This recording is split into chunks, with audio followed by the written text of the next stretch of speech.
नमस्कार. आज आपण बनवणार आहोत पाचक मुखवास. त्यासाठी मी एक मोठी वाटी बडीशेप घेतलेली आहे. आपल्याला हे सगळं थोडंसं गरम करून घ्यायचं आहे. फक्त अर्धी वाटी तीळ,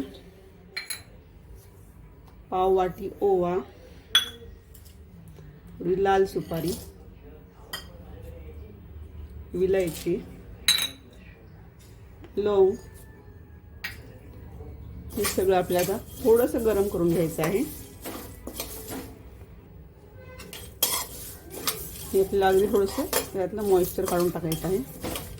पावसामुळे थोडंसं सर्द झाल्यासारखं होतं ना, त्यामुळे थोडंसं बडीशेप खाल्ल्यामुळे आपले पचन सुधारते. तिळामुळे हाडे मजबूत होतात. लाल सुपारी आपल्याला रोगप्रतिकारक वाढवण्यासाठी मदत करते.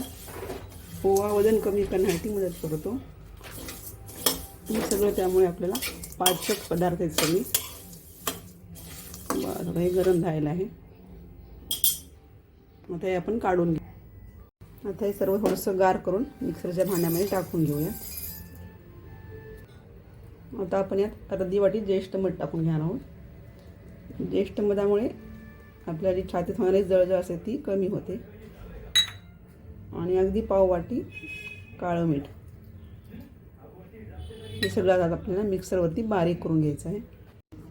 हा तयार आहे आपला पाचक मुखवास. आता श्रावण महिना चालू आहे, पण गरम गरम पुरणाची पोळी खातो. त्यानंतर हा खाण्यासाठी एकदम छान आहे. अगदी पचन सुधारतो. त्यासाठी हा एकदम छान रेसिपी आहे. ती ट्राय करा.